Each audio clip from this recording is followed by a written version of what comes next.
Muito bem, eu espero que os de casa tenham ouvido alguma coisa. Não, não precisa, está vendo só? Agora que assumir que eu tenho 70, entendeu? Vocês têm que ouvir em casa. Tem que ouvir em casa. Mas por que vai botar essa roupa? Por que não bota a roupa daquele jeito? Está entendendo? Roupa de 17. Você já viu coisa mais ridícula do que velho botar roupa de adolescente? Mas é isso que querem que eu vista. Hã? Não, aí leg já é abusar. Né?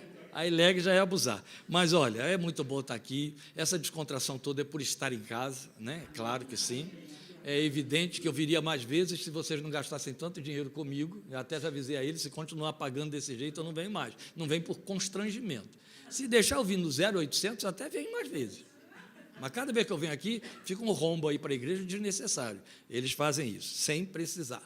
Mas a gente vem. Mesmo assim, ó, esse ano já estou fazendo rombo 2 vezes, que eu estive em março, estou voltando agora.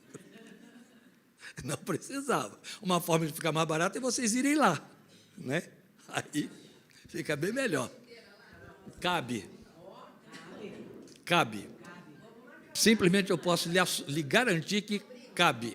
Não é que a igreja é pequena, é que lá é grande.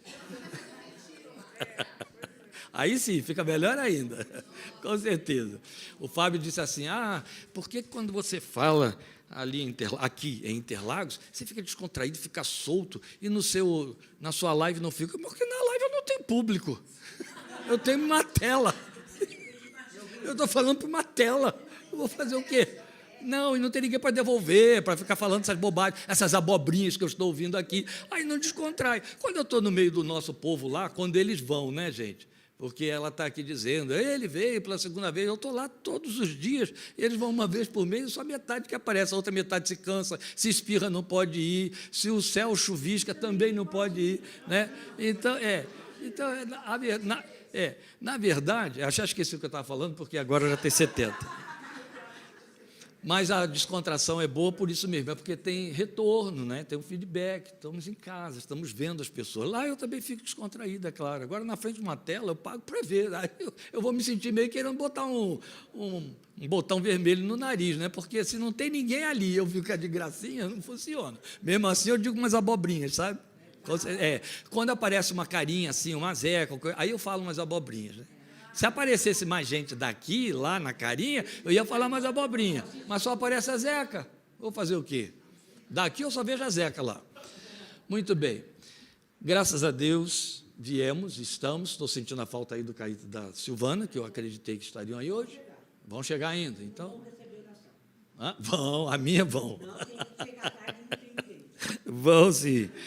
Gente, está tudo bem, estou muito feliz, porque eu estava trocando figurinhas ali com a Ideli de nossas netas, né? E netos, que eu tenho um neto, viu, Ideli? Você ainda vai chegar lá. E vou ter um segundo neto que vai chegar em maio, que vai ser o 4º, né? Então, eu estava trocando figurinhas com ela, a outra vez disse, a minha também se chama Emily. Eu falei, eu sei, já vi a carinha, já curti, e sei que se chama Emily. Então, encontro de avós é muito bom, né? Ainda mais que eu estava... Sim. Aí ela apresentou as crianças e vão estar trazendo netos em breve. Mas é isso mesmo. E o bom é isso. Uma das melhores coisas, então, dos 70, né? É você poder recomeçar vendo aquelas carinhas aparecendo à sua volta. É uma delícia. Eu estava contando que a Lídia, ela é a que menos nos vê, claro, né? Mora em Piracicaba. Então, às vezes, 15 dias sem ver. Cada vez que ela vê, ela tem uma retrossaudade. Sabe o que é isso? Ela esqueceu da gente, ou então fica vendo só na telinha, querendo ver por detrás da telinha, né? Aí, quando nos vê, o primeiro choque que ela tem é abrir um berreiro. Chora de soluçar. Ela põe para fora toda a saudade dos 15 dias que ela não lembrava que tinha. Aí a gente espera ela acalmar, aí depois vira uma festa. É assim sempre. Hoje ela está lá em casa nos esperando. A gente tem que chegar de mansinho, que é para ela não tomar choque, senão ela pensa que a gente é aparição, né? Mas é uma delícia, não é, dona Lourdes? É muito bom. Ter neto é coisa boa demais. Muito bem. Gente, estamos aqui para compartilhar com vocês a palavra que Deus botou em nosso coração. E é para onde nós iremos. Eu convido você a abrir sua Bíblia aí em Lucas capítulo 7. Lucas 7. É um texto bastante conhecido, um texto muito pregado, mas é um texto encantador. é uma história repleta da mais profunda lição espiritual para quem é crente, para quem é igreja, para quem se junta para louvar, para cantar, para fazer o que fizemos aqui com esses cânticos, com essas letras, para pensar e atuar como adoradores. Só que o texto vai nos mostrar alguma coisa que vai muito além de nossas metodologias de culto, não é? Universalmente, não é só no Brasil inteiro, mas em qualquer parte do mundo em que os evangélicos se reúnem, eles cantam, não é? Para qualquer coisa. Morreu, canta. Fez aniversário, canta. Fez culto, canta. Está triste, canta. Está alegre, canta. Crente canta, né? E isso é muito bom, mas o problema não está no fato de cantar, está no fato de, por exemplo, achar que o cântico, que de fato é louvor, traduz adoração. A adoração se serve do cântico, mas o que ela menos faz e o que ela menos precisa é do louvor. Sabiam disso? Então eu vim hoje aqui dizer, é a única coisa nova que eu vou dizer, o resto tudo é conhecido. Mas eu quero deixar isso aqui como coisa nova, não que é nova porque nunca ouvimos, é que a gente não para pensar nisso, de jeito nenhum. Mesmo porque a maioria de nós está muito condicionada à ideia de que só louva a Deus quando está junto dos outros. Nem cantar embaixo do chuveiro canta. Só louva quando está junto dos outros. Primeiro que é constrangedor, todo mundo está cantando e a gente de boca fechada. A única justificativa nunca ouvi esse cântico, então não tem porquê, né? Vou atrapalhar tudo aí, vou entrar atravessado. Aí cala a boca. Então não dá para calar, canta junto, jamais se conhece, porque está todo mundo cantando, fica chato, se não cantar, está arriscado, quando o culto acabar, alguém já chegar, ou vem com o dedão, ou então vai dizer lá, né? Você está com algum problema, coisa parecida, então deixa cantar. Mas a questão não está nisso, a questão está no fato de a gente achar que esse louvor traduz a adoração para a qual fomos chamados à fé. Que o cantar substituiu a adoração, que é a nossa segunda missão existencial como crentes. Só temos duas missões como cristãos. Uma é testemunhar, façam discípulos de todas as nações, e a outra é ser adoradores. Mas para adorar, mas a Bíblia também não diz que somos intercessores, sacerdócio real, está dentro da adoração. Porque, veja bem, louvor não representa adoração. Estou me repetindo, mas oração representa. Se você se limitar a orar, você já cumpriu o ministério chamado adoração, sem um cântico. Agora, quando você canta, e o seu cântico traduz sua adoração, sai de baixo, que até os anjos se arrepiam. Porque aí você atingiu o nível da perfeição como ser humano diante de Deus. Perfeição não de ser puro, perfeição na sua missão. Porque você está dando um louvor que traduz a sua adoração. Vou ficar claro agora. Nada pode ser mais infame, esta é a palavra, vou piorar um pouquinho.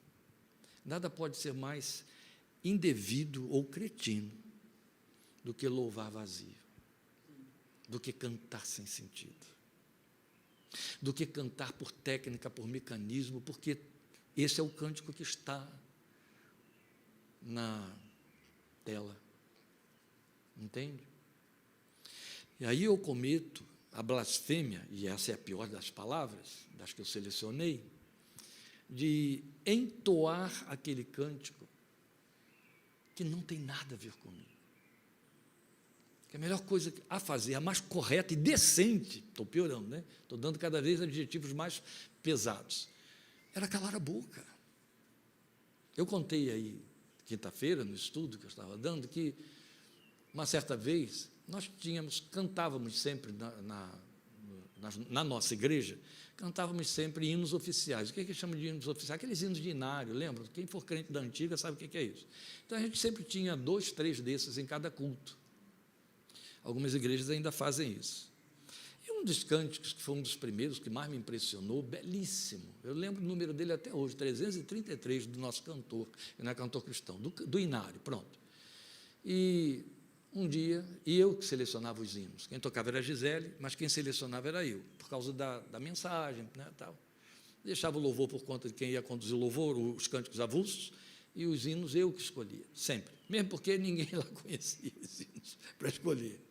Aquele dia eu selecionei aquele cântico que eu sabia que a igreja conhecia. Minha igreja era formada de 90% de batistas com craca. Sabe o que é craca? Isso. Eles tinham craca, né? Quer dizer, tão ancorados na igreja batista que adquiriram craca, assim como baleia, navio. Então, eles conheciam qualquer hino que eu pusesse ali. E eu sabia que eu podia pôr o hino, e o povo levantou para cantar. A velharia, então, né, quando pega hino assim, abriu o pulmão e cantou. Aquilo foi me dando um mal-estar, esse mal-estar foi crescendo. Gente, eu ainda não li o texto, ainda não estou pregando, ainda estou batendo papo, tá bom? Então, quem parou para ouvir, achando que vai perder o almoço, ou desista e vai almoçar. E aí, um ano sem vir, você acha que, né? Chegar aqui, 30 minutos, vou sentar ali de novo? Não, aí é muita insolência. Bem, aí, eu botei o cântico e o povo começou a cantar, com todos os pulmões. Aquilo foi crescendo, aquele mal-estar. Parei, fiz o sinalzinho para a Gisele, pedi para ela parar, ela ficou sem entender, parou de tocar. Gente, olha só, não vou proibir ninguém de continuar cantando esse hino, mas eu preciso, pela honra do nosso Deus, dizer algo a vocês. Só cante quem de fato está proclamando isso, senão você está blasfemando, porque a letra era altamente comprometedora. E aí eu estava dizendo quinta-feira, eu citei isso para eles, e dizendo que somos os crentes mais perfeitos do mundo na confissão quando cantamos. Nós fazemos as mais profundas ofertas, as maiores entregas, declaramos as mais profundas paixões. Meu Deus, vocês já viram como que as nossas letras nos condenam quando cantamos? Era o caso do cântico lá. Tudo, ó Cristo, a ti entrego, sim, por ti tudo deixarei, resoluto, mas submisso, sempre a ti eu seguirei, tudo entregarei, sim, por ti, Jesus bendito, tudo deixarei. Eu falei, isso é uma blasfêmia. Vamos parar já. Se você realmente está fazendo disso a sua verdade, e esta é a sua confissão, e você assume isso, pode cantar. Toca aí, Gisele. Aí ela ficou meio embaraçosa a situação, porque eu não mandei ninguém sentar. Então o povo estava em pé, ou continua o baile, né? Ou fica em silêncio. E agora, agrada a quem? A Deus ou ao pastor? Deixei eles de calça curta. Mas eu estava sendo verdadeiro, eu estava só querendo dar um choque de realidade nas pessoas. O grande problema é que a gente pega tudo isso e diz que isso é adorar. Você já pensou, quem é desafinado ou não tem voz, ou perdeu as cordas vocais, se louvar for adorar, o coitado não adora mais, foi chamado para adorar e tiraram esse dom dele fisicamente. Não dá, né? Ou o mudo, ou o gago. Coitado. Mas como nós dissemos, nós temos duas máximas missões: testemunhar e adorar. Precisamos cumprir qualquer das duas. Se você perceber, isso é um processo de igreja sedutora, ou a sedução que a igreja faz, as pessoas ficam criando alvos. Eu quero ser como ele, eu quero ser como ela, eu quero pregar, eu quero poder orar pelos outros, eu quero ter um lugar na igreja em que eu ocupe um espaço de liderança, ou seja, professor de escola dominical, eu tenha título oficial. E aí viram nossos alvos medíocres. E não precisamos de nenhum desses alvos. Não nos servem para nada em termos de missões. Para nada, absolutamente. E o que adianta tê-los e não ser adorador? E o que adianta tê-los e não ser uma testemunha? Então, fomos chamados para ser testemunhas e adorar.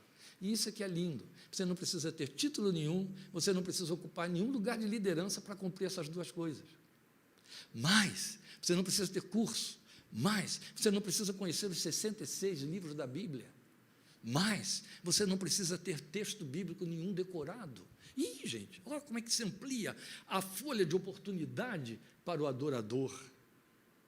Você só precisa de duas coisas para cumprir essa. Eu estou falando em termos pessoais, né? Duas coisas para cumprir esse chamado: ter cérebro e coração. Só isso. Cérebro para poder pensar e coração para sentir e jogar para fora. Só isso, mais nada. Mais nada. Lembra da evangelização de um homem que foi curado de uma paralisia de nascença? Não, ele era cego, perdão. Não, ele era cego. Ele foi curado da sua cegueira e os religiosos de Jerusalém ficaram muito irados porque ele foi curado no dia de sábado. E aí foram pressioná-lo de tudo quanto é canto, para saber quem te curou, quem te curou. E ele evangelizou aquela gente toda com uma palavrinha pura e simples, que era fruto da experiência dele. E olha, se ele é pecador, se ele não é pecador, porque eles estavam dizendo, glória a Deus, aquele homem que te curou é pecador. Olha, se ele é pecador, não é pecador, não sei, uma coisa eu sei, eu era cego, agora eu vejo. Amazing Grace. Eu era cego, agora eu vejo. Então, não precisa de muita coisa, não. Eu era pecador e agora estou perdoado. Eu era perdido e agora fui achado. Só cérebro e coração. Mais nada. Percebe como que é tão pouquinho? E qual é a resposta que nós damos? Lucas 7, 36 a 50. Eu vou ler, vou orar, e aí sim eu vou começar a pregar, tá bom? E o texto diz, convidado por um dos fariseus para jantar, Jesus foi à casa dele e reclinou-se à mesa. Ao saber que Jesus estava comendo na casa do fariseu, certa mulher daquela cidade, uma pecadora, trouxe um frasco de alabastro com perfume e se colocou atrás de Jesus a seus pés. Chorando, começou a molhar-lhe os pés com suas lágrimas. Depois os enxugou com seus cabelos, beijou-os e os ungiu com o perfume. Ao ver isso, o fariseu que o havia convidado disse a si mesmo, se este homem fosse profeta, saberia quem nele está tocando e que tipo de mulher ela é, uma pecadora. Então lhe disse Jesus, Simão, tenho algo a lhe dizer. Dize, mestre, disse ele. 2 homens deviam a certo credor. Um lhe devia 500 denários e o outro 50. Nenhum dos dois tinha com que lhe pagar, por isso perdoou a dívida a ambos. Qual deles o amará mais? Simão respondeu, suponho que aquele a quem foi perdoada a dívida maior. Você julgou bem, disse Jesus.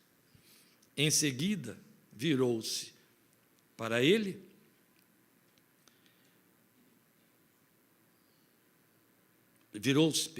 a mulher e disse a Simão, vê esta mulher? Aí eu imagino, né? Jesus agora olha para ela, porque ela estava atrás dele, lembram? Por isso que o texto diz, virou-se para a mulher, e aí olhando para ela, falou com Simão. Primeiro ele tinha olhado para Simão, falado com ele, fazendo a pergunta que fez. Aí ele conta essa microparábola, e então vira-se para a mulher, e olhando para a mulher, só devolve a voz para ele. Vê esta mulher?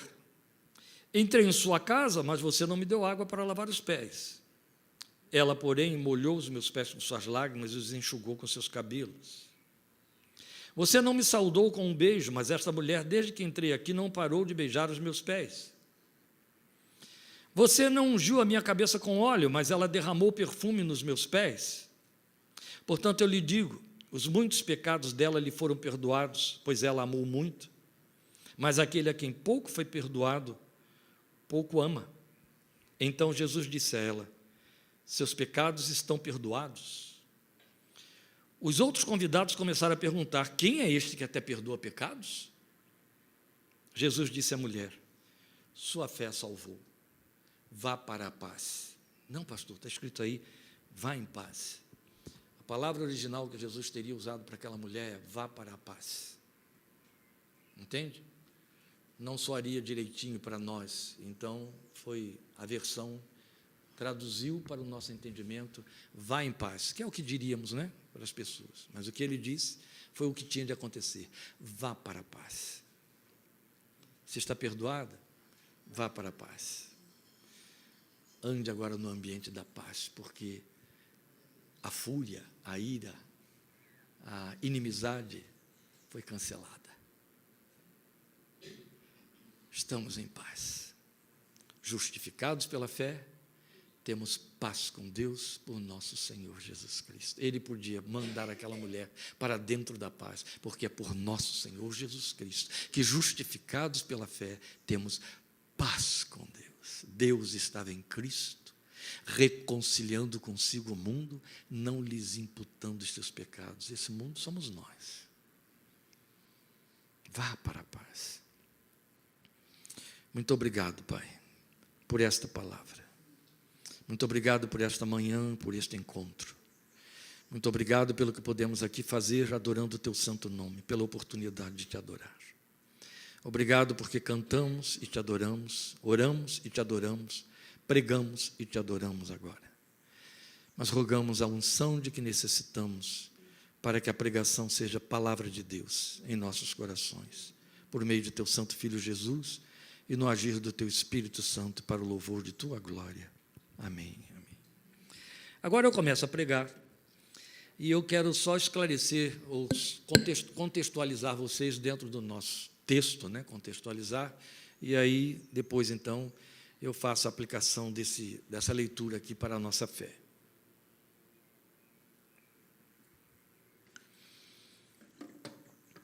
Você conhece essa história e a confunde. Ela é contada 4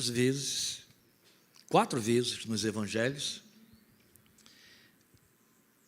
Uma história parecida é contada.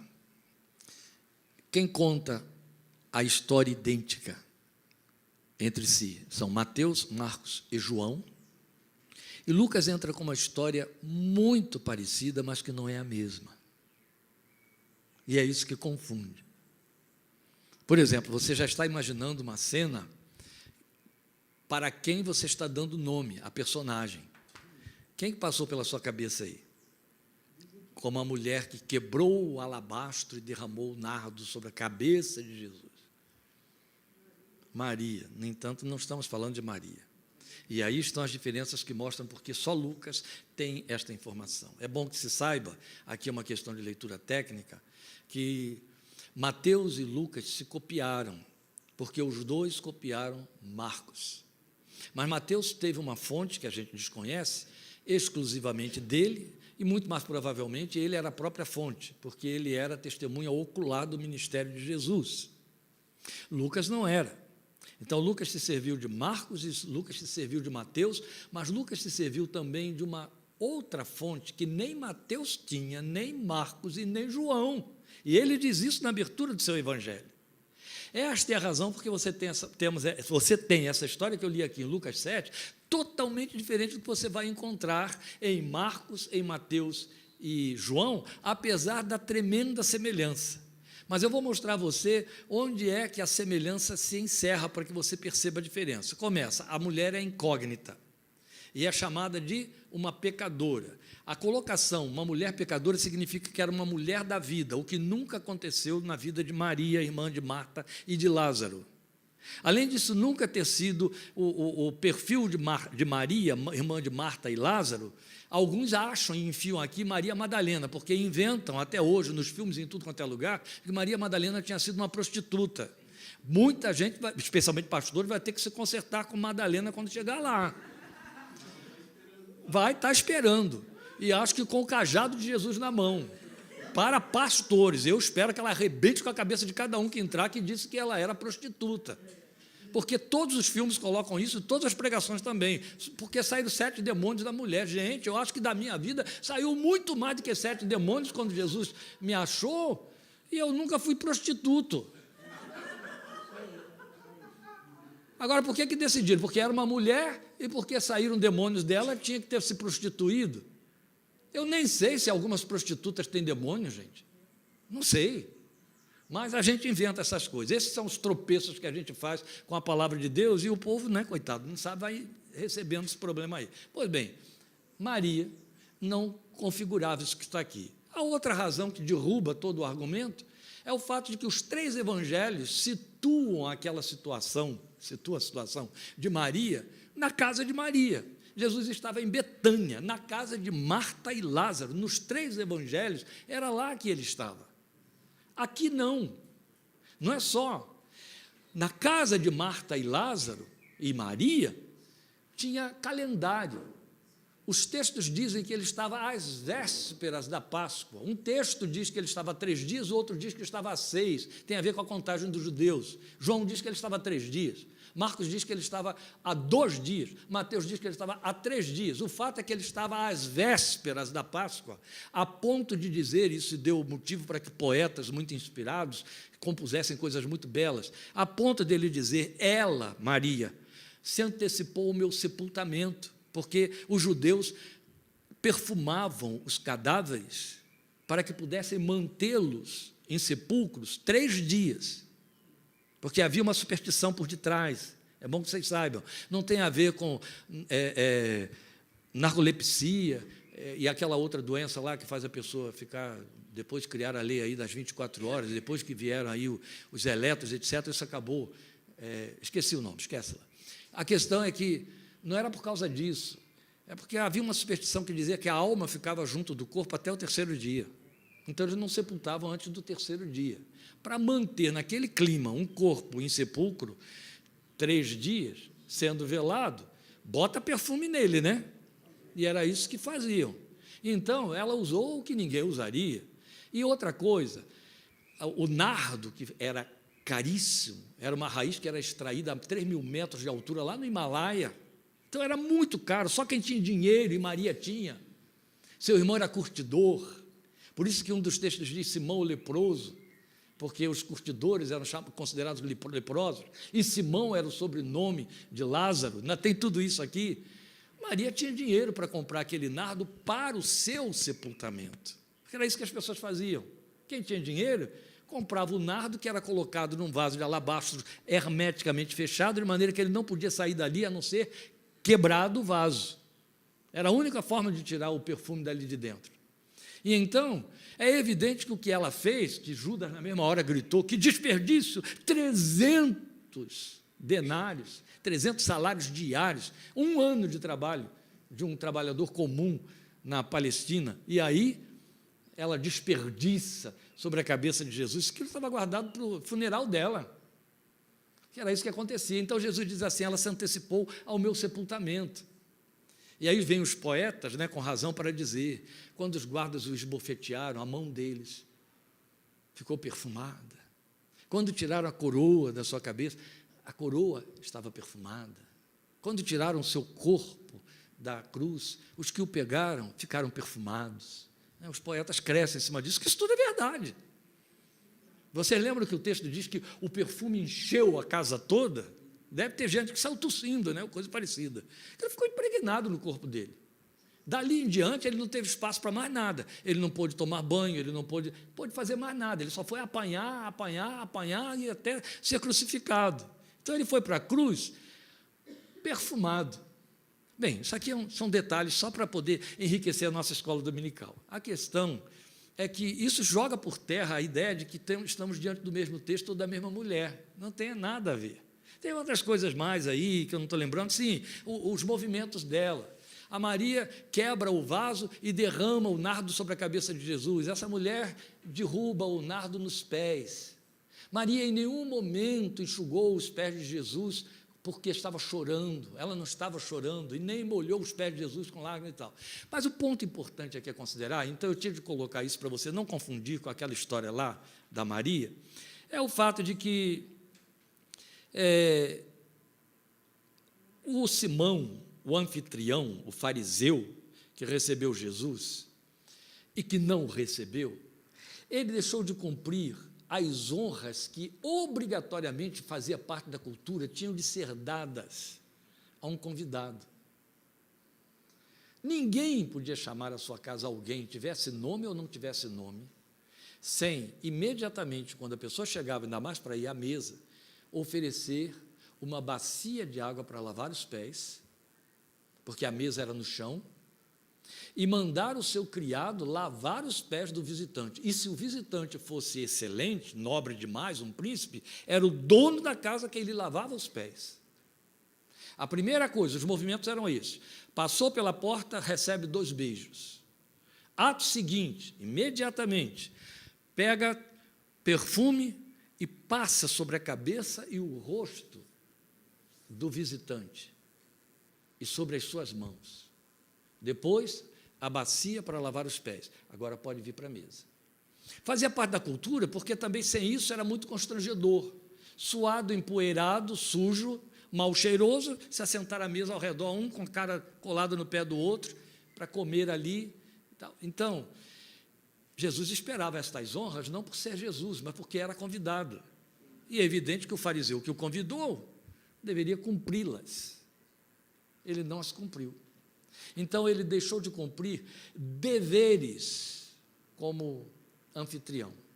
Aquilo que lhe era possível e lhe cabia fazer. Exatamente, ele chama a atenção de Simão para esse detalhe quanto à mulher. O que você deixou de fazer, ela fez. No que diz respeito a Maria, na casa de Lázaro, Jesus disse, ela fez o que pôde. Isso vale para essa mulher também. Ela fez o que Simão podia e não fez. Ela fez o que ela podia. Por mais caro que fosse o presente que deu na forma do perfume, ela fez o que ela podia. Essa cultura ainda tem resquícios dela na Turquia. Você entra numa casa na Turquia, está em loja. Imediatamente, se você tem cara de quem vai comprar mesmo, o gerente vem de lá e passa uma loção, dá na sua mão um pote com uma loção à base de limão para você esfregar no seu rosto. É você mesmo que esfrega. Em qualquer casa que você chegar, imediatamente a pessoa te entrega na porta um frasco com essa colônia de limão e você passa no rosto. Aí entra na casa e vai conversar e etc., ou entra na loja e vai fazer o que tem de fazer. Faz parte. Em alguns lugares, fica lá na porta para que a pessoa propriamente use dentro do comércio. Bem, ele não cumpriu os deveres. Aquela mulher fez o que devia fazer. Esse é o primeiro ponto que eu chamo a atenção de vocês quanto à questão da adoração. Porque é uma prestação de serviço para alguém a quem você está minimamente honrando. E honra é a força motriz da adoração. Então, nós vamos considerar estas coisas aqui, porque é muito importante, são muito importantes. Adorar é o que nos foi dado fazer. E adorar é o propósito pelo qual nós fomos alcançados.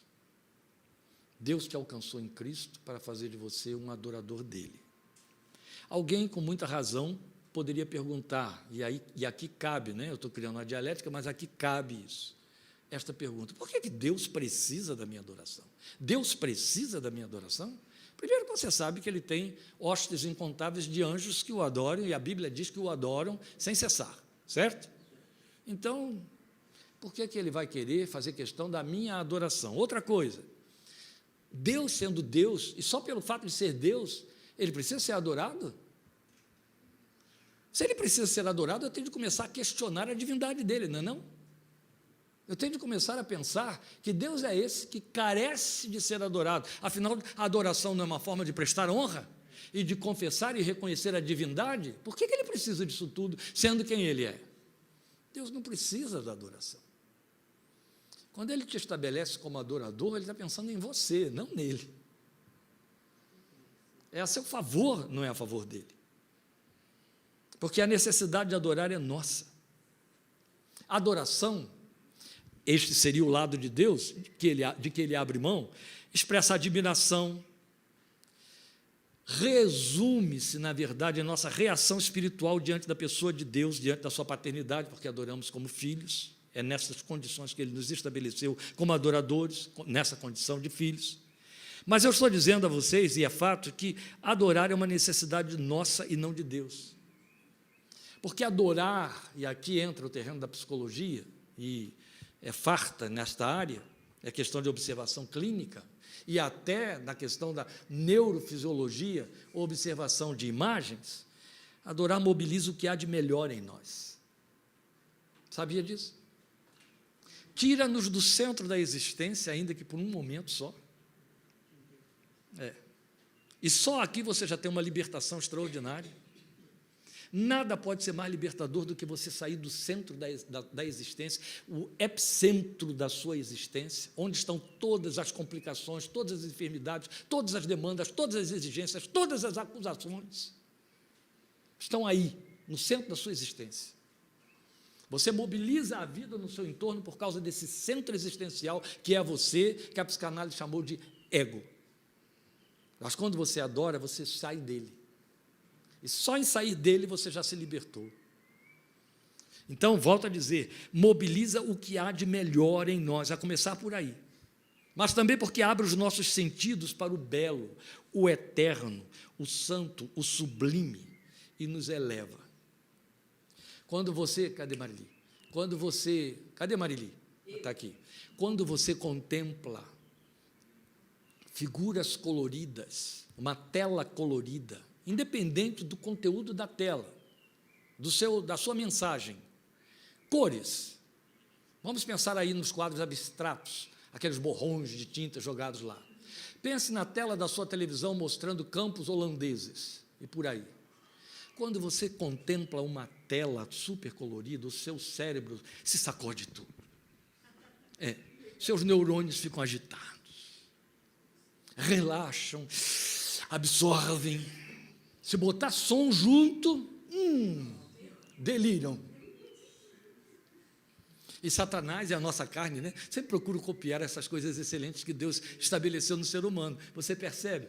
Vá para os centros de rock pauleira e outras coisas parecidas. Você percebe que, enquanto a música não chegar naquele nível em que os tímpanos já não estão suportando mais, ninguém está satisfeito, porque é quando você atinge o centro da dopamina e elas se liberam com tudo, vale um baseado, vale um pico de heroína, vale tudo, está tudo ali funcionando, é no mesmo efeito, na mesma medida, é a mesma resposta. Por isso que aquela turma fica lá, horas e horas, passa uma noite inteirinha, até de manhã, e no maior pico, porque a dopamina está explodindo, como se tivesse tomado picos. É desse nível. Se você junta a cor, o som, meu Deus, os neurônios ficam, não é? Te faz bem para a alma. Então, quando você contempla a cor, quando você contempla o belo, o seu cérebro muda de conformação. Ele muda a maneira de reagir, de fazer a leitura, e aí o bem dos melhores.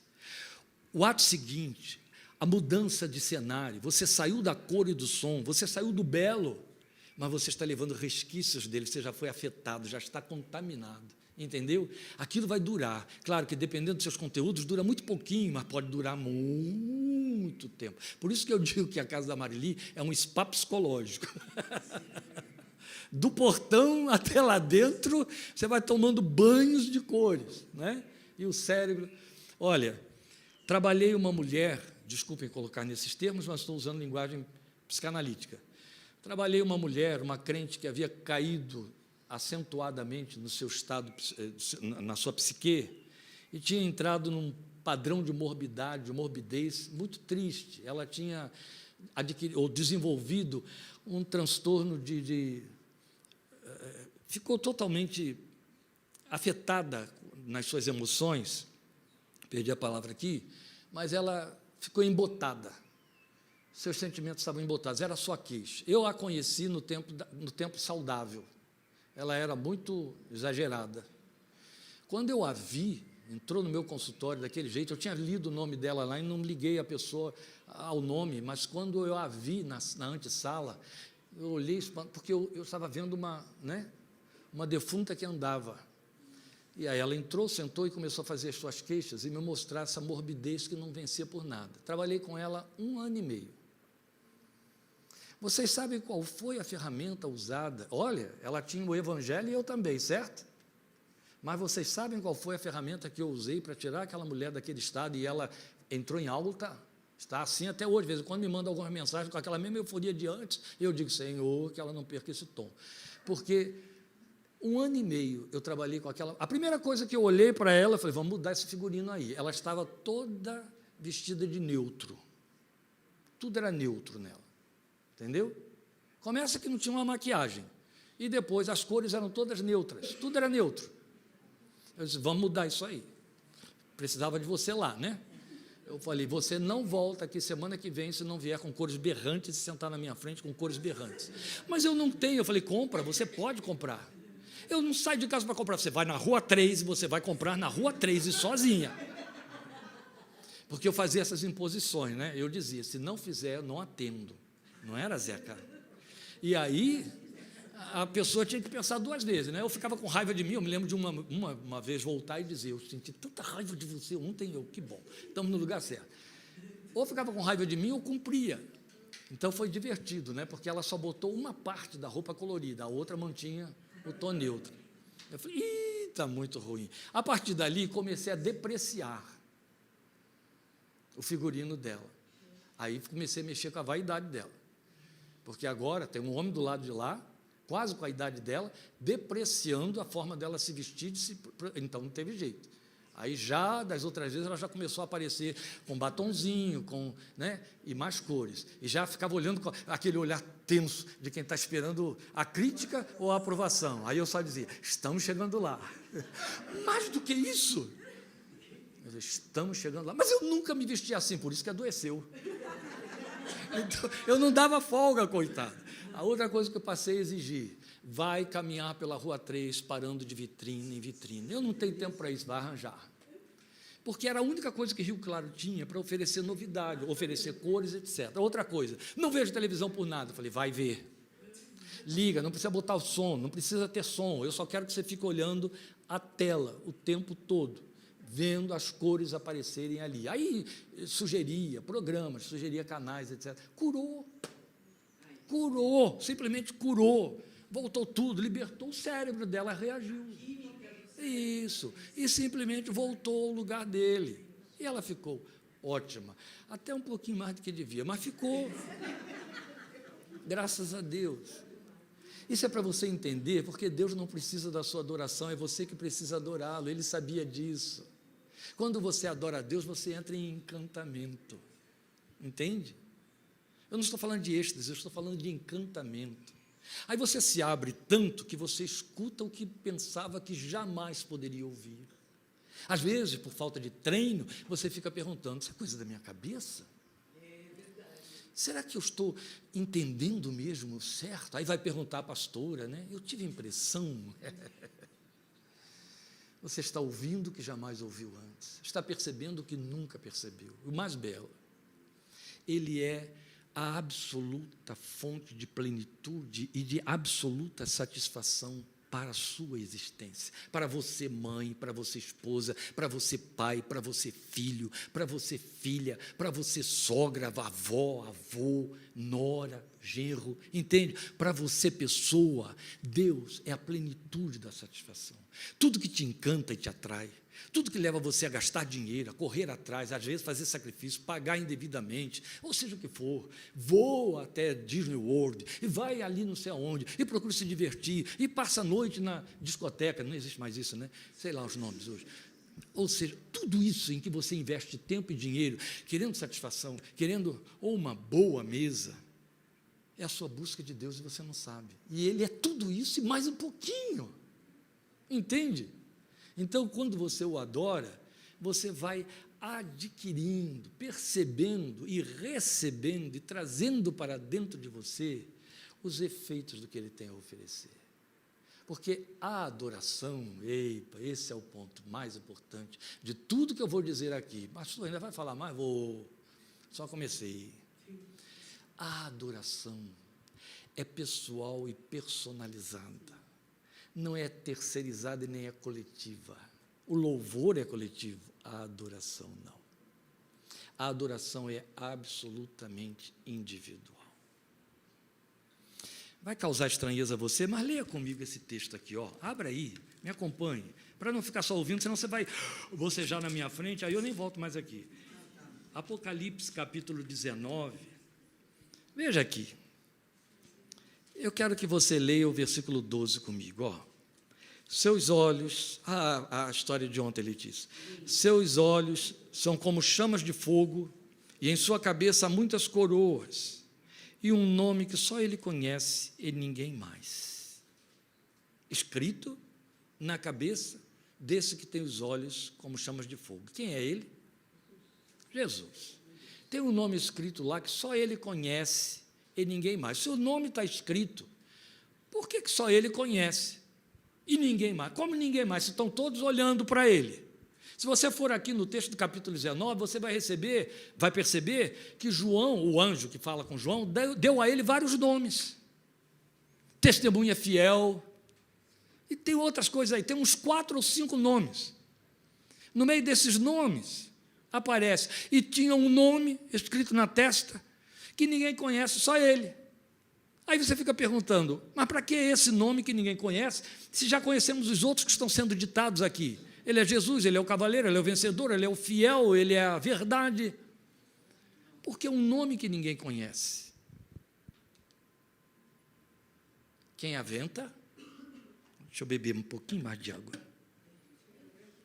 Quem aventa dizer por que ele tem um nome que ninguém conhece, só ele? Aquelas piadinhas de magazine.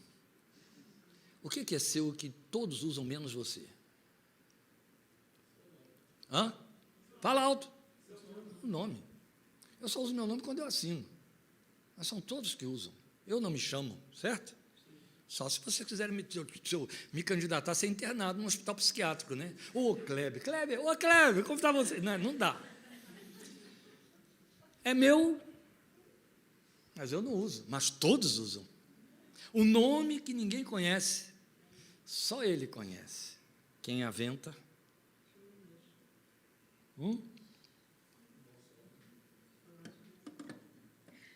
Depois dessa piadinha que eu contei aqui, vocês tinham que matar a charada. É o nome que só eu posso dar a ele. Ela não pode. O que eu der, ela não pode dar.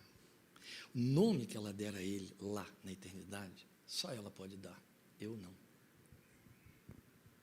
Ele vai ser qualquer coisa que vai se seguir ao meu.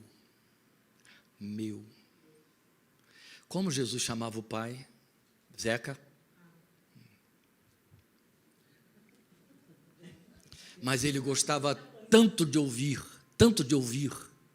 que ele pegou o espírito desse filho como espírito de filho e botou dentro de cada crente para ouvir, sabe o quê? Abba. Não é isso que está escrito? Que nós recebemos o espírito que dentro de nós clama Abba. No outro dia me derreti todo, porque a gente ficou forçando barra com as netas. Voltaram os netos. A gente ficou forçando barra com as netas, a gente faz isso o tempo todo, vocês também fazem, né? Bobô, claro que elas nos traem, né? Papai, primeiro. Mamãe, é o direito dela. Mas quando sai o bobô, sem ninguém pedir, você derrete, você pula, você salta, você fica histérico, né? Porque sou eu. Abba. Ele quer ouvir o sotaque do seu filho pela sua boca. Abba, é o nome dele. Pai, eu os fiz conhecer o teu nome. Qual é o nome dele? Pai. Abba. O Pai busca adoradores que o adorem em espírito e em verdade. Ele busca em que posição, em que categoria? Como? Pai. Então ele quer ouvir essa invocação. Abba. Eu creio firmemente, à luz do que eu li aqui, de Apocalipse 19, 12, que quando eu chegar no céu, eu vou chamá-lo de meu alguma coisa que só eu poderei dizer. E só ele saberá que eu estou me referindo a ele. Outro tanto ele se adiantou, dizendo à igreja de Pérgamo que vai me dar um nome que ninguém vai ter igual. E então só eu saberei que ele está chamando por mim no meio das miríades, porque eu sou único para ele. E quando eu chegar lá, eu vou descobrir que ele era a fonte de toda a minha busca, a satisfação de toda ela. Isso vai ter um nome. E eu vou poder jogar esse nome. A adoração é única, é pessoal e personalizada. Louvor você pode fazer com multidões, mas adorar pode estar no meio da multidão, mas ela é somente sua. Então ele levantou você como adorador a seu favor. E é isso que essa mulher está ensinando para nós. Agora pode respirar mais aliviado, porque eu vou avançar, né? Que já quis adiantar isso para vocês. Vocês já se questionaram e já se sentiram pulgas diante de alguns relatos de adoração sem igual registrados na Bíblia? Vamos começar com Jó. O Senhor o deu, o Senhor o tirou, bendito seja o nome do Senhor. Deus é eterno. Não quero nem pensar no assunto. Mas a Bíblia arremata para dizer: em tudo isso não pecou Jó com os seus lábios. Começa com Jó, mas vamos para o Novo Testamento. Onde estava Marta quando ela disse: eu sei, Senhor, que tu és o Cristo, o Filho de Deus, que devia vir ao mundo. Ela estava exatamente na porta da sepultura do irmão, a respeito do qual ela disse a ele um pouco antes: se tu estivesses aqui, ele não teria morrido. Ela já tinha dito para ele, é isso que eu quero chamar a sua atenção: eu não tenho por que te adorar. Você falhou. Você não me deu o que eu esperava. Eu mandei recado, eu mandei avisar. Todos nós sabíamos que você o amava. Ele só estava doente e você não veio. E a gente sabia que você podia curá-lo. Você o amava. Morreu. E eu ainda fiquei esperando que você viesse. E chegaram o segundo dia, o terceiro dia, e agora não dá mais, tem que sepultar, porque já acabaram-se os 3 dias. E aí, quando ele diz: abram o sepulcro, ela disse: está morto e cheira mal. Por isso é que eu sepultei, porque agora cheira mal, não tem mais volta. Esta era a hora dela sustentar aquele primeiro discurso: se tu estivesses aqui, meu irmão não teria morrido. Era isso que eu e você diríamos, com o pranto do nosso luto, ressentido, magoado. Mas ele pergunta a ela: quem crê em mim, ainda que esteja morto, viverá. Tu crês nisto? Ela poderia também ter dito sim ou não. Sim, porque uma forma de consolar os meus pêsames, meus sentimentos, que dizemos hoje aos enlutados, na boca dos judeus era: teu irmão há de ressurgir. Foi isso que Jesus disse. Então ela poderia ter recebido como tradicional meus pêsames. Mas naquele momento em que ela poderia ter dito um sim desdenhoso, ou não verdadeiro, o que ela disse foi: eu creio, Senhor, que tu és o Cristo, Filho de Deus, que devia vir ao mundo. Ou seja, eu não quero outro e não preciso de outro, és tu mesmo. O nome disso é adorar. Entende?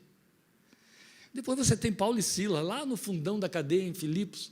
Em que condições eles estavam lá? Estavam com os pés no tronco, mas a profecia dizia: bem-aventurados são os pés, felizes os pés dos que anunciam as boas novas. O que eles estavam fazendo em Filipos? Anunciando as boas novas. E onde os seus pés bem-aventurados foram parar? No tronco, costas lanhadas das chicotadas que receberam, deitados no chão para aguentar a distensão muscular que o tronco provocava. Aí o texto diz que lá no meio da meia-noite, naquela escuridão da cela, sem poder dormir pelo desconforto das dores nas costas e nas pernas, Paulo e Silas começaram a fazer o quê? A cantar louvores a Deus. O nome disso é adorar. Então, quando a gente ouve esses relatos, Pedro, todo mundo abandona Jesus, todo mundo vai embora, ficam os 12, e o Jesus os desafia: vocês também não querem ir? Depois disso tudo que eu disse aqui que vocês não suportaram, também não querem ir? Para quem iremos nós, Senhor? Só tu tens palavra de vida eterna. O nome disso é adorar, gente. Entende? Eu estou apanhando e eu estou dizendo: eu te amo. Alguém já disse, um Rosa Cruciano disse: o cúmulo da imbecilidade humana é a do crente, que acredita num livro chamado Bíblia e consegue suportar a estupidez de um ser humano que diz para Deus: ainda que ele me mate, nele eu esperarei. Ninguém pode ser reduzido a esse nível mais degradante da inteligência humana. Foi um Rosa Cruciano que disse. Eu disse: Deus, eu quero degradar, Deus, eu quero degradar. Quando eu li Jó dizendo: ainda que ele me mate, nele eu esperarei. Isso é adorar. Entende? Pois bem, mas nós começamos tudo isso dizendo que, nem preciso lembrar vocês Abacuque, né? Dizendo que a adoração é exclusiva, a adoração é pessoal demais, mas ela tem outros detalhes, por isso que ela acontece, ela é feita por amor. Então vamos ao quadro dessa mulher aqui. Quem estava na casa do fariseu? Jesus.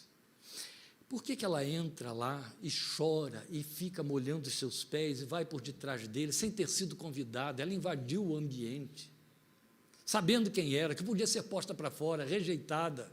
Mas, se era considerada pecadora, pela lei não podia tocar no rabi. E Jesus era rabi, porque ele ia ficar imundo 7 dias. Mas ela o toca. E ela o toca com suas lágrimas, ela o toca enxugando esses pés com seus cabelos, perfumando esses pés e chorando com as lágrimas. Um comentarista disse algo que eu achei muito interessante. Ele diz: eu imagino aquela mulher no meio da multidão, ouvindo o Senhor se levantar e dizer: venham a mim, todos vocês que estão cansados e sobrecarregados, e eu os aliviarei. Tomem sobre vocês o meu jugo e aprendam de mim, que sou manso e humilde de coração, porque o meu jugo é suave, o meu fardo é leve. E ela creu, e ela percebeu a libertação acontecer, e o perdão entrar, e o fardo ser trocado, e essa mulher ficou leve, e aí ela descobriu: ele está ali, naquela casa, então eu vou lá e vou agradecer. E o que ela faz é, não se pronuncia, não diz uma única palavra, ela só chora e lava os seus pés, e era gratidão, gratidão e gratidão. Ela foi movida por amor, e quem disse que ela foi movida por amor foi Jesus. Leiam, por favor, comigo, o versículo 47. Você vai achar estranha a colocação, eu acho que você está usando a versão próxima à minha, mas eu vou explicá-la. Portanto, Jesus falando para o Simão: eu lhe digo, os muitos pecados dela lhe foram perdoados, pois ela amou muito. Mas aquele a quem pouco foi perdoado, pouco ama. Aí alguns poderão pegar o texto, na forma como está colocado aqui de maneira direta, e dizer: Jesus está dizendo que porque ela amou, os pecados foram perdoados. Então, o amor dela era a obra que ela ofereceu para ter os seus pecados perdoados. Não, o pois que nós temos aqui não é causal, é conclusivo. E você pode traduzi-lo por isso. Tá bom? Então, a leitura ficaria assim: os muitos pecados dela lhe foram perdoados, por isso ela amou muito. Então, o que ela foi levar ali foi amor, porque estava muito perdoada. Será que isso tem a ver comigo e com você? Alguma coisa, pelo menos? Bem, eu vou avançar. Vamos lá. Só pecadores podem ser gratos pelo perdão. Por isso, a adoração dos anjos não vai ter o tamanho da perfeição da nossa. Nunca. Os justos, os que se entendem sem pecado, também não. A teologia de Jesus para Simão foi: aquele que ama pouco é porque foi pouco perdoado. O que ele está dizendo não é que Deus deu menos perdão, o que está dizendo é que o sujeito não entendia que precisava de mais. Entende? Se sentiu pouco pecador. E se eu me sinto pouco pecador, o perdão que eu recebo também é suficientemente pequeno para mim. E aí eu vou devolver com que tamanho de amor? Tudo foi pouco, tudo foi pequeno. Era o inverso que acontecia com essa mulher. Os que se acham justos, os que se acham isentos de pecados, não tem por que adorar. Os não arrependidos não tem por que adorar. Então, só pecadores podem ser gratos pelo perdão. E aí nós temos uma coisa muito importante para colocar aqui, reforçando o que eu tinha dito: os que se acham menos ou pouco pecadores estão longe de se entenderem muito amados e amarem mais por isso. Você consegue suportar o que eu estou dizendo? Aqueles que se entendem pouco pecadores estão muito longe de se entenderem muito amados, e aí de se sentirem com compromisso de amarem mais por conta disso. Mas agora, outro tanto, longe estão de entenderem, de atenderem a ordem de Jesus, quando ele diz, ele repete o que está em Deuteronômio 6,5. Ame o Senhor teu Deus de todo o seu coração, de toda a sua alma e de todas as suas forças. Isso nunca lhe trouxe algum desconforto quando você leu? Esse toda a alma, toda a força, todo o coração? Nunca levou você a se sentir tentado a colocar em teste e aí por humildade dizer: eu estou longe disso, porque quem sou eu para amar a Deus de todo o coração, de toda a força e de toda a minha alma? Não, vamos ser verdadeiros. Você é a mesma pessoa quem ele disse que você deve amar a Deus de todo o coração, de toda a alma e de todo o entendimento ou de toda a força, porque você pode, O Espírito está aí dentro de você, e a razão por que você pode é porque quando Ele te perdoou o pecado, Ele perdoou todo o pecado. Entende? Ele perdoou tudo o que você é, tudo que você tem, toda a sua história foi perdoada no sangue do seu Filho, e você foi aceito sem restrição, sem regras, sem limites, de maneira que Ele te deu tudo no seu perdão, e a devolução é tudo que restou. O que restou é seu coração, sua alma, seu entendimento. Estão livres para que você possa, então, devolver esse amor a Ele, na medida em que aquela mulher também devolveu. Bem, eu já tinha deixado claro, então não vou me repetir, que a adoração é muito pessoal. Agora, essa mulher faz esses movimentos, coreografa isso aqui para nós, de forma a tornar isso bem mais significativo, porque você percebe, o texto diz que ela foi até Jesus. Você imagine se eu ficasse num lugar esperando Deus chegar e dizendo, eu quero ouvir você me adorar, me adore. Ou então eu tivesse de determinar o lugar e a hora para poder adorar a Deus. E aí eu teria meus limites, não é verdade? Nós os temos todos, especialmente quem mora aqui em São Paulo, temos todos os limites geográficos, os limites de trânsito, os limites físicos, os limites de agenda. E aí a coisa ia voar para o espaço, porque tudo isso seria motivo para eu justificar não adorar, porque eu dependo de um lugar e de uma hora para poder prestar a minha adoração. Ora, essa mulher tinha tudo contra para chegar ali e adorar Jesus. Era a casa dos outros, ela era mal vista, ela poderia ser barrada, e ela foi assim, e não pediu licença. E não olhou para ninguém, porque o que ela ia fazer, só ela podia fazer, e só ela tinha motivo para fazer, mas ela foi até Jesus. O adorador o procura, esse é o detalhe. E o outro detalhe é que ela foi por detrás de Jesus, porque o adorador não aparece. Quem está em evidência na adoração é aquele que é adorado, e não quem adora, entende? Quando o adorador está em evidência, ele não é adorador. De jeito nenhum. E aí é muito próprio dos que ficam no palco achando que estão conduzindo o povo para adorar, não é? Interessante isso aí, muito sério. Mas há um outro ponto que eu acho muito significativo, é o fato de que essa mulher se preparou antecipadamente para aquele momento. Entende? Não foi êxtase, um rompante, a explosão de uma emoção por causa da influência de um ambiente de culto. Ela levou um vaso de alabastro com perfume. O texto não diz que era nardo, como era lá o de Maria, mas era um vaso de alabastro. Então, o perfume que estava ali dentro era precioso e era caro, porque de igual maneira seria quebrado o vaso e haveria desperdício, no sentido de que não resta nada para levar de volta para casa. Depois que o vaso é quebrado, é um derramar, e aí não sobra mais nada. Isso fala muito para mim e para você, como objeto, o instrumento de adoração. Aquilo que eu levo só serve para Ele, nem para mim serve. Então, a adoração não me tem por objeto, mas como veículo. E essa mulher se preparou antecipadamente. Então, você imagine ela indo a um determinado lugar, ela fazendo aquela compra, ela preparando todo o ambiente e pensando, em algum momento, quando eu o encontrar, isso aqui é dele, e eu vou entregar isso a ele. E da forma como deve ser usado. E o momento e o lugar era o menos esperado possível.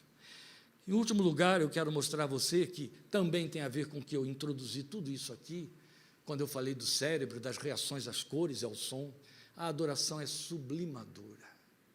Olha o que acontece nessa situação com essa mulher. Eu já disse que ela chegou por detrás. Mas o que nós temos aqui é uma mobilização por quebrantamento de coração. Ah, havia lágrimas, quebrantamento é isso, é emoção? Não. A Bíblia diz assim, um coração quebrantado e contrito não desprezarás, ó Deus. Isso não quer dizer que esse coração está sob emoções ou com lágrimas, mas compungido. Quebrantado e contrito significa absolutamente grato, porque aqui dentro tudo mudou e se quebrou. E aí eu estou trazendo esse coração quebrado diante dele.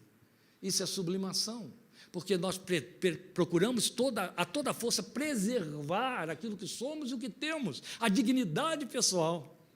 É muito estranho e interessante como adoradores mudam de um ambiente para outro. Eu me lembro, há muitas dezenas de anos atrás, mas muitas, a Dorcas fazendo uma primeira viagem à Ilha da Madeira, em Portugal, e sendo levada a uma igreja ultra histórica. Tentem imaginar uma igreja presbiteriana na Ilha da Madeira.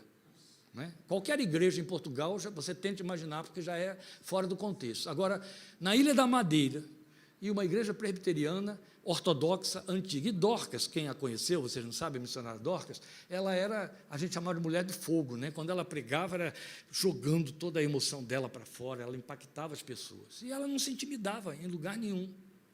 E ela chegou lá dentro daquela igreja ultra formal, né, em que está escrito quem vai dizer amém para terminar a oração. Vocês sabiam disso? É verdade.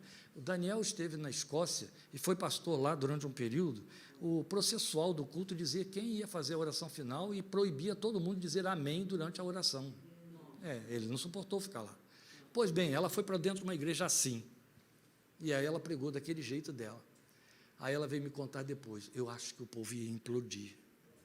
Eu, como? Aí eles foram se enchendo. Eu via aquelas pessoas ficando vermelhas, se abaixando. Eu falei, vai explodir.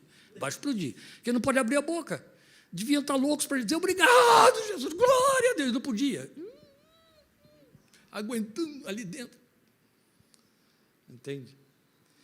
Você perde as estribeiras, no bom sentido. A dignidade pessoal, porque ele é o centro. E você se desloca para esse centro. E você se esquece de ficar no centro.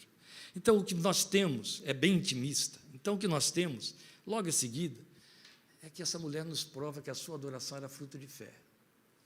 Vocês pensem comigo que ela foi muito ousada de chegar na casa dos outros daquela maneira e ir tocar no rabi, achando que seria aceita. O nome disso é fé. O que não provém de fé, Paulo já disse, é pecado. Essa mulher foi movida por fé para chegar até ele, a fé de que seria aceita. Sem essa certeza de aceitação, não há fé e não há adoração. E nós somos todos conclamados a chegar a Ele com o coração aberto e com fé. É Hebreus 4,16, é Hebreus 10, 19 a 22. Chegar de coração aberto e com fé, na inteira certeza de fé, sabendo que o caminho foi aberto, seremos aceitos, achados diante do trono da graça, não haverá rejeição, haverá acolhimento, e Jesus acolheu da forma mais extraordinária possível, porque Ele a usa como exemplo, Ele a usa como plataforma de ensino para Simão, para devolver, inclusive, a Simão aquilo que faltou a ele, porque faltou a Simão olhos para ver o próprio Senhor e a mulher que estava ali, porque ele só viu os conteúdos da mulher que ele conhecia, e Jesus então mostrou para ele que aquela mulher o via como ele deixou de ver, e mais, viu nela o que ele também não via, viu nela a pecadora arrependida que estava perdoada. E por último, nós vamos ver que a adoração que ela apresenta é sacrificial. Porque eu usei todo o exemplo aqui de Maria, do nardo, colhido lá, as raízes do Himalaia, etc., para falar de alguma coisa muito cara, mas chama a sua atenção não para o detalhe do valor do produto, mas o invólucro. É o vaso que conta para mim mais do que o nardo, ou o perfume, qualquer que fosse. É o fato de que essa dádiva significava perder o que eu estou dando. E aqui nós temos a última lição para nós de verdadeira adoração. A adoração que tira algo de você que era inerentemente seu e só para você. A adoração que tira de você algo que você doa para Ele, porque era seu e precioso para você. A Silvana, uma certa vez, quando eu estava na casa dela, ela veio me dar umas... Todo mundo sabe que eu sou fascinado por esses objetinhos de louças, né? Então, ela veio me dar 3 xícaras, que eram da mãe dela, trazidas da Itália, e ela me deu dizendo, isso aqui é um tesouro, viu? Só estou te dando isso aqui porque eu ouvi você pregar e dizer que nós deveríamos abençoar as pessoas e adorar a Deus como os ingleses antigamente faziam quando presenteavam num aniversário. Eles não iam numa loja e compravam um produto para dar. Eles levavam de dentro de casa o que tinha valor efetivo para eles. Então, abriam mão e levavam um pedaço deles, da sua história. Eu estou te dando isso como um pedaço da minha história. Aquele negócio está lá em casa como uma relíquia, sabe? As faxineiras não podem nem chegar perto da cristaleira onde está. Porque Silvana está dentro da minha cristaleira, a mãe de Silvana está na minha cristaleira, a história do casamento da mãe da Silvana, a história da Silvana, está entendendo? Está tudo ali, naquelas 3 xícaras. Foi isso que essa mulher fez, e é isso que a adoração faz. Eu não dou o que está sobrando, eu não levo para Ele o que sobrou do meu tempo, não, ela é sacrificial, ela me leva a sofrer uma perda que se torna ganho, porque passa para a mão dEle, e aí eu estou dizendo a Ele, tu tens este tamanho para mim, entende? Tu tens este valor. E eu vou dizer a você qual é o valor que Ele quer que você atribua a Ele. E a última palavra eu encerro. Dá-me, filho meu, o teu coração, e os teus olhos observem os meus caminhos. Sobre tudo que se deve guardar, guarda o teu coração, porque dele procedem as saídas da vida. Dá-me o teu coração. Amém? Vamos orar, ficando de pé. Eu queria que aí no seu cantinho, aí onde você está, esqueça quem está do seu lado, atrás de você, na sua frente. Ore, fale com ele agora. Você foi muito perdoado? Foi muito perdoada? O que você diria a ele? Sua vida é preciosa aos seus olhos. Você acha que ela vale pouco ou não vale nada?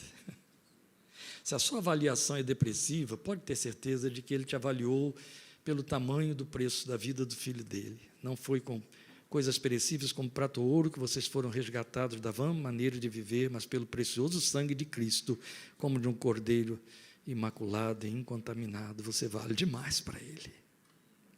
Porque ele quer a sua vida com o que você tem, com o tempo que você tem para seus amigos, seus parentes, seus filhos, seus netos, com o tempo que você não tem para você mesma, para você mesmo. Ele quer você. Ele só quer ouvir você dizer: Abba, tu és o meu Pai, tu és meu. Um dia você vai dar a ele um nome que vai te surpreender. Hoje eu chamo sempre de Emanuel, meu companheiro. Talvez um dia eu vá trocar esse nome, quando eu chegar na presença dele. Eu vou descobrir o que de fato ele representou para mim mais do que Emanuel, ainda que nos dias de hoje seja impossível pensar em algo mais do que o companheiro, o Emanuel, o Deus comigo. Mas ele aguarda uma adoração que só você pode dar, porque foi a você que ele salvou. Foi a você, por você que ele morreu. Ele te pensou nos dias da eternidade. Ele fez toda uma obra, todo um movimento do céu até a terra, e quando gritou na cruz, depois de dizer que estava com sede, está consumado, ele estava pensando em você. Planejou você nos dias da eternidade, te trouxe, chamou à existência as coisas que não existiam, te chamou à existência no tempo da história, no seu tempo da história, para que pudesse encontrar em você o adorador que ele produziu e botou dentro de você o espírito que pode adorá-lo em espírito e em verdade. Então assuma esse compromisso diante dele. Senhor, eu quero te adorar do momento em que eu saio da minha cama até a hora em que eu volto para ela. No que eu fizer, no meu lazer, no meu trabalho, nas minhas festas, nas minhas lutas diárias, nos meus enfrentamentos, nas minhas demandas. Quando eu estiver gemendo por tristeza, recebe a adoração no meu gemido. Quando eu estiver muito feliz, que o meu louvor seja para ti, que a minha adoração seja para ti, mas põe nos meus olhos expressão de admiração por quem és. Espírito de Deus, eu te peço que tu enchas o coração de teus filhos e filhas com espírito de admiração por ti. Que haja encantamento, que haja paixão que os desloque, que haja paixão que os faça se aninharem a teus pés, se jogarem a teus pés e levarem o que tem de mais precioso, mas levar para ti a qualquer preço, enfrentando todos os constrangimentos, perdendo todas as dignidades pessoais, somente para estar contigo e junto a ti, te adorarem na entrada e na saída, te adorarem no ir e no vir, te adorarem no levantar e no sentar, te adorar na saúde, te adorar na doença, te adorar na alegria, te adorar na tristeza, te adorar no culto, te adorar fora do culto e te adorar no culto, mas faze-nos adoradores e perdoa os gemidos, as queixas, as reclamações, as exigências, as excessivas solicitações sem devolver nada. Queremos te trazer como vaso de alabastro com nardo puro o nosso coração, a fonte da nossa existência. E que seja esta a primeira e a última coisa que podemos te dar, por amor de teu santo nome e para o louvor de tua glória. Amém, amém. Deus te abençoe e fortaleça, pode sentar. Obrigado pela sua paciência aí de me ouvir 1h10. Deus abençoe.